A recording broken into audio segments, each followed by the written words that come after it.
Hiya, this is Stuart at Castlebank Horticultural Centre again, and I'm just going to be talking a little bit about insects and things, what we can do in our gardens and in our public spaces to help these insects, especially throughout the winter.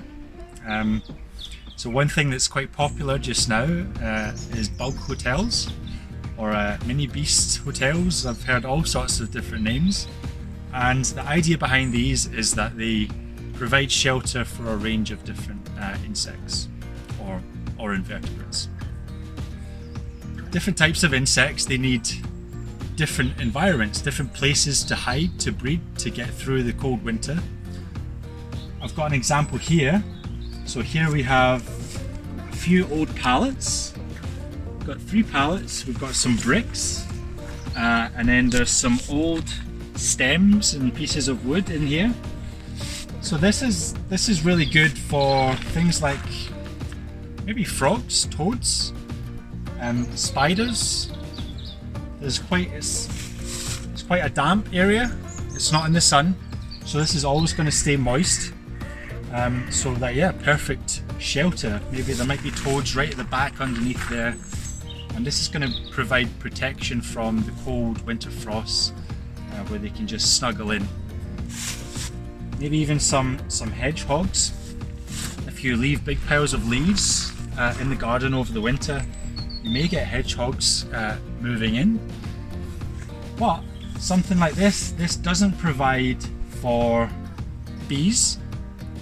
It doesn't really provide for things like ladybirds, because it's not got the right shape of spaces, and it's not in the sun for most of the day. We're getting a little bit of sun just now, but this is quite a wet area. It's mostly in the shade. So I'll show you an example of a bee box, bee hotel, and explain why that is good for bees. Okay, so here's an example of a bug hotel, good for bees, maybe certain types of solitary bees, ladybirds, lacewings, that you can get in a supermarket. So not too expensive for these. And what this is it's a wooden frame. It's got a roof to stop the rain getting in, and it's really just bamboo canes and pieces of wood which have holes drilled in them. So solitary bees, so these aren't honeybees, they aren't bumblebees. These are bees which live on their own, and generally what they do is they go in a small hole and they lay an egg, and then they leave. So that egg has to be protected inside that nice little space, and will develop and then will emerge. So in short, what the bee does is she will go in one of these holes, lay an egg, and then will kind of block it up to protect the egg inside. So the size of the hole is very, very important for the type of bee that's going to be coming in there. In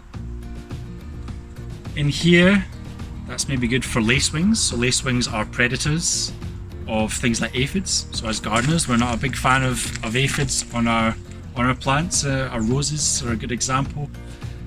So if you can encourage lacewings and ladybirds in the garden, they will eat thousands of the aphids. And again, we've got all these different sizes. So this has been designed, I suppose, to attract a few different types of insects. If you want to attract specifically solitary bees, you would make sure these are all the same size. What could happen here is whoever arrives first probably will take it. So the bees won't go in the big holes. And can you imagine that if you're a ladybird and a bee comes in next door, you might not want them in next door, so you might go and chuck them out. And that's what happens with these kind of more elaborate bug hotels, where you've got really big areas for all different types of insects. And what actually we think happens is, if the bees do come and use them, they just get parasitized or eaten, because you're also attracting all these different other types of insects to the same space. So it's kind of like putting on a buffet for all these other insects. So it's better to have small areas or small things which are going to attract specific types, and make sure they're in their correct position. So this, for example, we'd want to hang this up about a metre and a half off the ground. We don't want it on the ground where things can get up and into it. You also want to have it facing kind of south or southwest, so it's going to get the sun. So the pallets that I showed you before, they're in quite a shady spot, so that's not at all suitable for bees.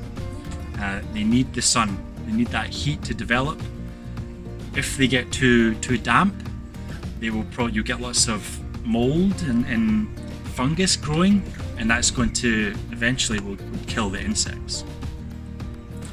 But there's lots of other things you can do in the garden, so I'll go and show you a few other things that you can do for free, so you don't necessarily need to buy one of these boxes. Okay, so we're just at one of the planted areas at the Horticultural Centre. So one of the best things you can do if you have a garden is to leave all of the plants, leave them until the springtime. Don't chop them down now once they've stopped flowering, and some of them are looking a bit manky, they're looking a bit brown, but that's great for all of the insects and the invertebrates that are living in your soil. All of this dead plant material, that's protecting them. What else we've got here is we've got some rocks on the ground. So under there, that's going to provide protection for things like ground beetles. You will get some extra slugs probably under there as well, but the ground beetles are going to eat those slug eggs. We've also got bits of wood, so you'll get insects living in the wood, in all these little cracks and underneath the bark. Also this time of year, there's lots of leaves coming off of the trees.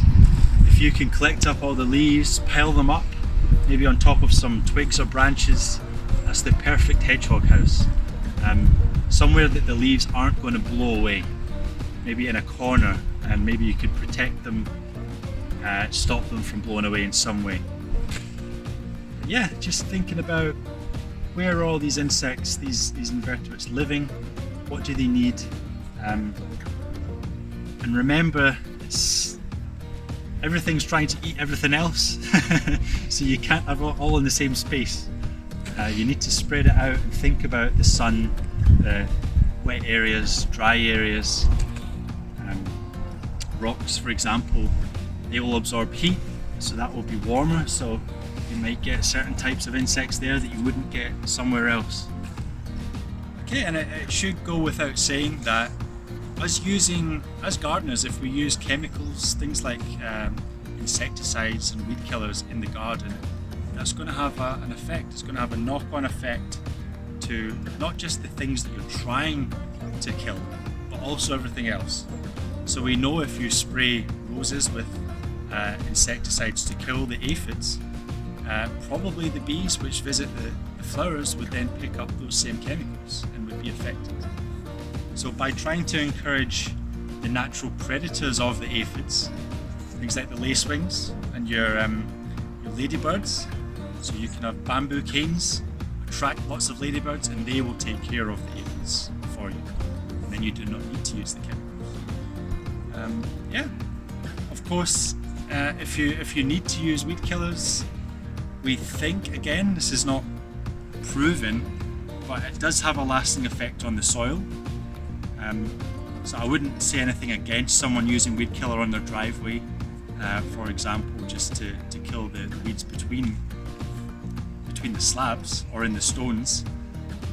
That's a matter of opinion, but if you do use it on the soil, we think it can get absorbed into the soil and stay there for a long time and have an effect on all the animals that live in there, and then perhaps pass on even to the birds which are going to be eating the worms and things. Right, so I think I've covered most things that I wanted to. Hope that was informative again, and see you again. Thank you.